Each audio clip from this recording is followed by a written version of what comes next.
Be united, B थानसा। मेरा यही एक मैसेज था। पार्टी से बड़ा जाति है, और अगर हम लोग एक आवाज़ में हम लोग अपने कम्युनिटी के हित में, अपने कम्युनिटी के इंटरेस्ट के बारे में बात करें, तो ये हम सबका लिए अच्छा होगा। मैंने विद्युत का स्टेटमेंट देखा, आई वेलकम इट।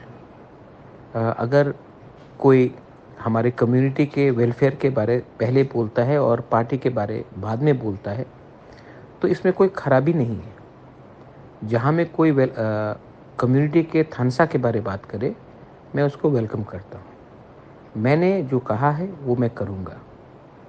अगर गवर्नमेंट ऑफ इंडिया सीरियस है तो हमारे भविष्य के लिए, अगर आप सबका साथ सबका विकास चाहते हैं, तो आप 30% पॉपुलेशन, 70% जोग्राफिकल एरिया को इग्नोर करके सबका साथ सबका विकास नहीं कर सकते।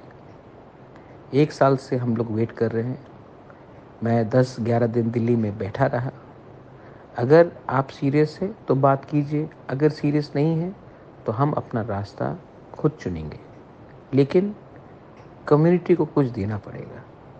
नेता को कुछ मिले, कम्युनिटी को कुछ नहीं मिले, ये होगा नहीं। तो मैं ये कोशिश कर रहा हूँ।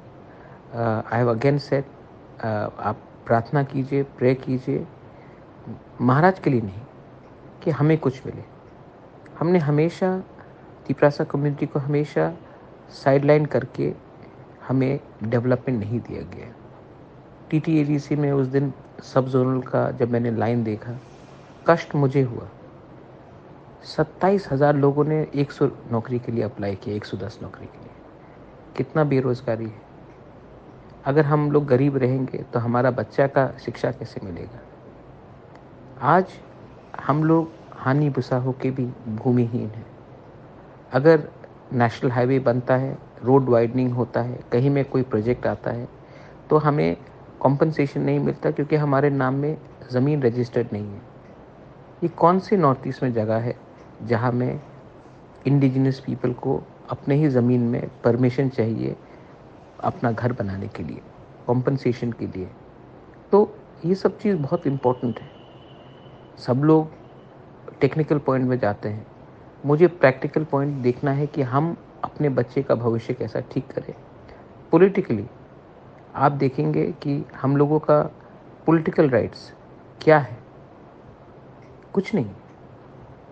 और कोई अगर त्रिपुरा को आइडेंटिफाई करता है तो Maharaja, son of the soil, Tiprasa होकर आइडेंटिफाई करता है। लेकिन हमें क्या मिला है?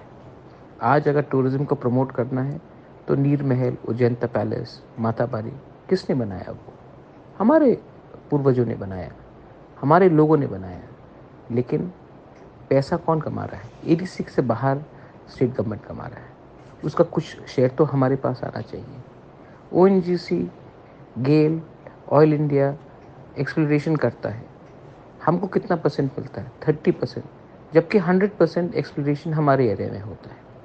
आज अगर EDC का बजट सिर्फ 2% स्टेट बजट का है, जबकि 35% लोग EDC एरिया के अंदर रहते हैं, तो ये इंसाफ़ी है या नाइंसाफ़ी है? ये सब चीज़ हमको सोचना पड़ेगा, और हमें अपने कम्युनिटी के बारे में पहले बात करना पड़ेगा।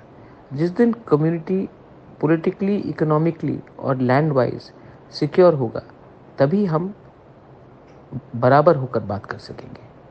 आज हम लोग नहीं डिमांड कर रहे हैं किसी का सिंपैथी, आज हम डिमांड कर रहे हैं हमारा अधिकार, कॉन्स्टिट्यूशनल राइट्स।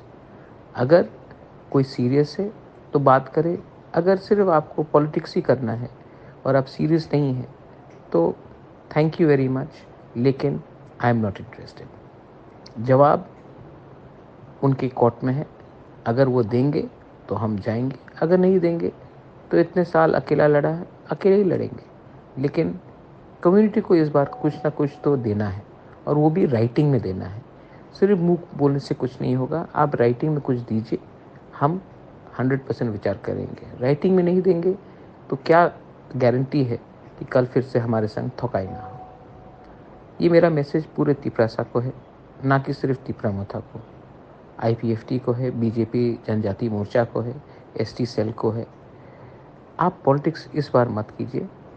मैं सबके लिए कुछ चाहता हूँ, पार्टी के लिए नहीं, जाति के लिए। बेलाय बेलाय नो हमबाय, गॉड ब्लेस दी प्रसाद दोफा खुलुंखा।